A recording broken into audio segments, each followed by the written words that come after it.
Hello, everybody. We're really excited to join you live with one of our first speaker interviews.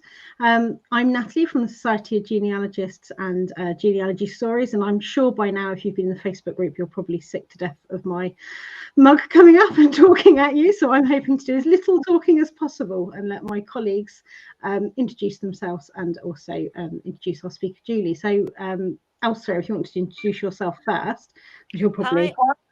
Okay, I'm Elsa from the Society of Genealogists. I've recorded a couple of talks, been watching the programme avidly since it started when I can. It's been very distracting because it's been too high a quality and very good, and really enjoyed the event so far and looking forward to more. That's great. I just got a message from another speaker there, sorry, just saying they're hoping to join us too, so that's exciting. Ruth, would you like to introduce yourself? Yeah, I'm Ruth. I work for the Society of Genealogists. You're probably starting to get sick of seeing me on the screen as well at the moment. And I've been watching as much as I can. Yeah, it's hard to watch when you're scheduling it, isn't it? And Julie, would you like to introduce yourself? Yes, I'm Julie Goucher. So I'm a speaker, lecturer, tutor for Pharos, and a number of other things. So, yeah, I've been really enjoying it. Good. What have you enjoyed the most so far, do you think? You got a favourite? There's been quite a few actually. I quite liked the one about India that Valmay did, which yesterday. I'm a bit behind, so I did quite well yesterday. I managed to watch all of them apart from obviously my own. But on the day before that, day 2, I kept a list, you see, of the ones that no matter what, these are the ones I had to find time to watch. That's a good idea. I thought that would be really good. So yesterday I thought ignore the list and just watch the whole lot. My husband went to it, suited really to spend the time with the viewpoint that it's a 10-minute break. I could clear some of the stuff in my office. Per minute, it's like I've been burgled, and but I didn't bother. So I just sat and watched a whole load of the recordings. So yeah, it's really hard to pick though, really hard to pick. The other one that I really, really enjoyed was Jackie Tapel's about internment camp in Germany, First World War. That was really, in fact, I watched it twice yesterday actually. I really enjoyed it. And I think, no matter how long you've been doing genealogy, you can pick up something new. So for every session that I've watched, I've made notes. Some of the things I knew, and it's just have been a reminder. But there were things that I did. No, that's a really great tip. I've been playing catch up as well. I've watched all of day 1, and I'm just about to start day 2 tonight. But I've been watching them, and then some of them I've been where I'm a little bit more familiar with things. I've been putting them on double speed to try and make sure I've at least watched them, and then when I hit a bit that I'm less familiar with, kind of decreasing the speed and then watching it properly. So that's my little tip if you're like me and you're coming in late. Double speed is your friend, unless you've got a fast talk. You know, somebody you're watching who speaks really fast, and then it doesn't work.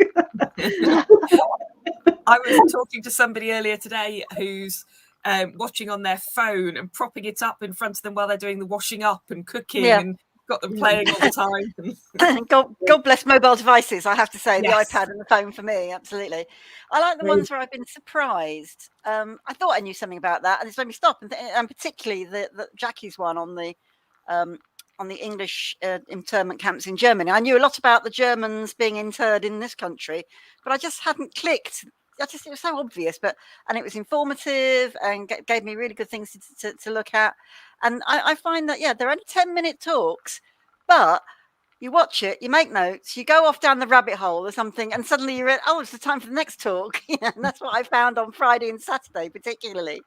That was. I wasn't even doing your tasks, Natalie. I was just going going down the rabbit holes of, oh, that's interesting. Yeah. I strongly suspect many people will be doing the tasks after the event, actually. So that's allowed. If you're watching this live, actually, and you want to comment in the Facebook group or on Twitter or on YouTube, actually, we're across the lot at the moment. Feel free to put a note in the comments with your thoughts on what talks you've enjoyed, your tips for watching, which ones you've scribbled notes on, etc. We'd love to hear your comments.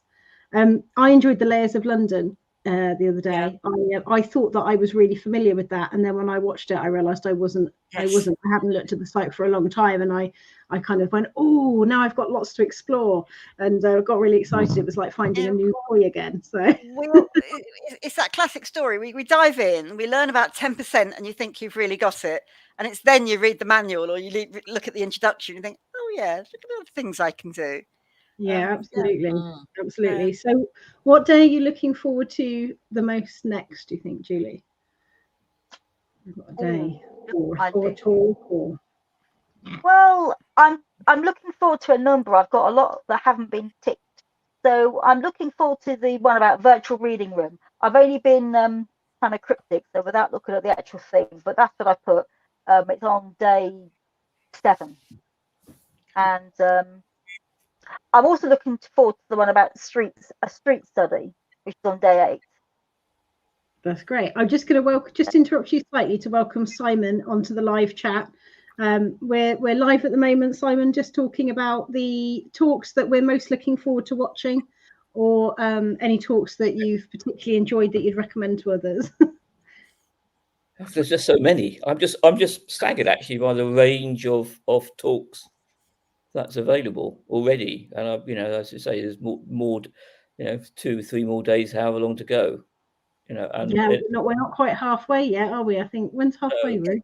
It's been a remarkable contribution, hasn't it? I mean, the caliber of some of the people that have given us talks, and from the academic communities or absolute real experts in their community, and just people who know their stuff and can distill it to, this is what you need to know. And that one that Di did, family historians need to know this, it did concentrate your mind for some of these 10-minute talks, though there are some speakers who are privately saying, just how long did it take you to do that 10-minute talk? In my case, a couple of days on one, because I've still got to record mine for ready for Sunday mornings. There is one talk I don't yet have, Natalie. I have a really good excuse. You do. Actually, that's really interesting. How did you find that as speakers? We've got 3 of you who are all speakers here. How did you find that distilling process? Did it make you look at things differently, or realize just how action-packed your talks are? It's very much to say they don't need to know what you know. This is what they need to know. Yeah, and it's a very good way of doing it. We've all been to lectures that have been far too long. Or tip number 1: don't start from your hour and whittle it down. Start again. Yeah, absolutely. Yeah, that's great. I'm writing that down. It's a brand new talk, so. Very good discipline, actually.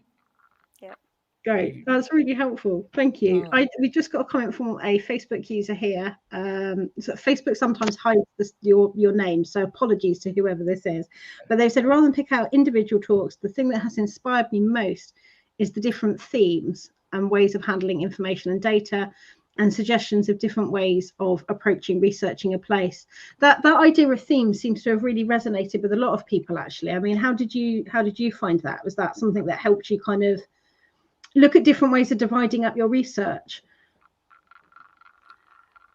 I think I came to it afterwards, actually, because I didn't know the themes until I was in a theme. So that didn't help me prepare. Yes.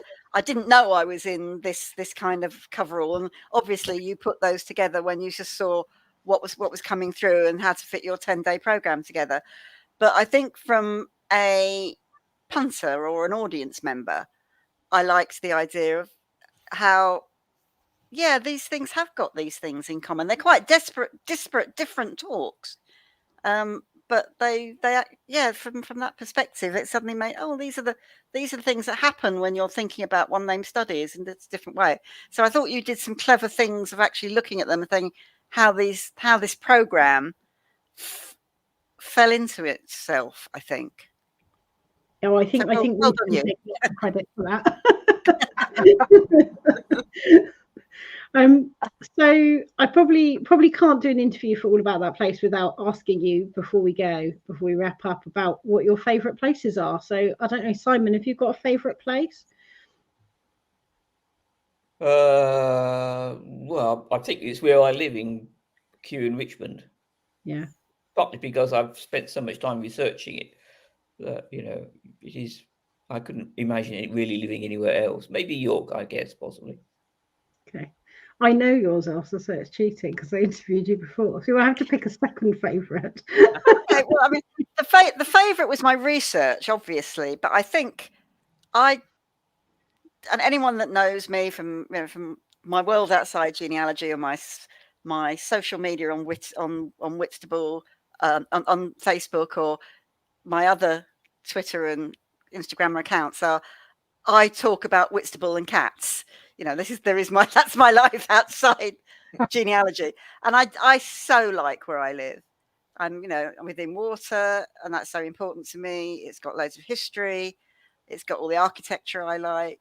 That's why I live here, and so I get involved in the local history groups. I love one thing we haven't had in this program, and that'd be something to think of. There's so much out on the internet about reminiscing or old photographs of, and they haven't really come from a very formal one place study or a genealogy art, but they are very much, I think, almost out of the Friends Reunited community groups, and some of the photographs that they put up from there. And I've got some wonderful school photographs of the school where my grandparents were at, and Whitstable here has got a wonderful reminiscing and do you remember. And again, most of it's, people of a certain age remembering their lifetime, but you do get older things coming through, and that's what I love. That's what I think. I like that stuff. Colin, I always say it wrong because I want to say Colin Firth, and it's not Colin Frith. Yeah. Thank you. Yeah, his that website has a forum section, and I used it to look at places where my grandparents lived, and then I used it when I interviewed my grandparents. I said, "Oh, this person on this forum mentioned like this tea shop. Do you remember that?" And they were like, "Yes, I do actually," and it did this, and this, and it took them off on a journey. I found that really useful. Similar sort of thing. And one of our watchers is saying that they think Whitstable is great as well, and they have almost 500 years of ancestry. Oh wow! We'll have to chat. I have no ancestry in Whitstable, but I do love it there. So yeah, I've very much tried to get a one place study going for Whitstable, but they didn't like the idea of doing it online. But maybe we can visit that again. Yeah, we can probably when you go back and look at the comments in this video, you'll probably be able to see who that Facebook user is. It's just StreamYard for some reason hides it unless you click a special button, and it's quite long-winded. So and yeah, they're also saying they have a photograph of their mother in Whitstable and their uncle, so that's good. It's a lovely place. Yeah. Julie, how about you? Do you have a favorite place? I'd say for me it's kind of a group of places, probably on that bit of Surrey, Sussex, Hampshire, which is kind of my mum's side, and I'm very much a Surrey girl, been living everywhere else but Surrey for the last 3 decades, but I have that connection. I feel linked to it, and for me, I guess I've got a one place study for a rural place called Putney, which is, I don't know, 3 or 4 miles from Guildford, not very far, and it's just one of these places where the names keep reappearing and people keep marrying. And then when I look to Terra for my Italian side, they do exactly the same thing. It's the same names keep appearing. And it's just because the marriage pool was so much smaller. So that's my places to have aimed a bit more than just. That's great. And how about you, Ruth? What favourite place? Like Elsa and Simon, I think my favourite place is where I live. You know, anybody who's heard me speaking, I live in North Wales. I live between the sea and the mountains, which I find that combination just stunning. It's a very Welsh-speaking area. I'm English, but it's incredibly welcoming. It's a really lovely place. Again, lots of history. I find the history of the slate industry and how that's shaped the world. Welsh slate is everywhere. And the steam railways, and fantastic place. Lots of history, archaeological history, industrial archaeology. So, really interesting. I think that, history is a really great way of falling in love with the place as well. If you go to somewhere and you're not so keen on it, sometimes you can, start looking at the history and start seeing it in different lights. It's interesting that you all find your places where you live. You're all very lucky. And somebody's just commented to say they have a one place study in North Wales. You have to look on the comments again. I just the slight change of subject, but I just noticed one of the comments on Facebook, which I thought was really interesting, was that this user was saying that they keep turning on a video thinking that it won't be relevant to them, and then finding it becomes relevant. And I think that's a really good tip, actually, to not kind of, if you have got the time, try not to cherry pick and try and watch them all, because you just never know which ones are going to kind of leap out at you. Okay. Well, thank you ever so much for your time joining me tonight to have a natter. It was really good fun, and I hope you thoroughly enjoy the rest of the event. Absolutely. Okay. Thank you. Yeah, thank Enjoyed you. it so far. Thank you. Yeah. Bye. Bye. Bye.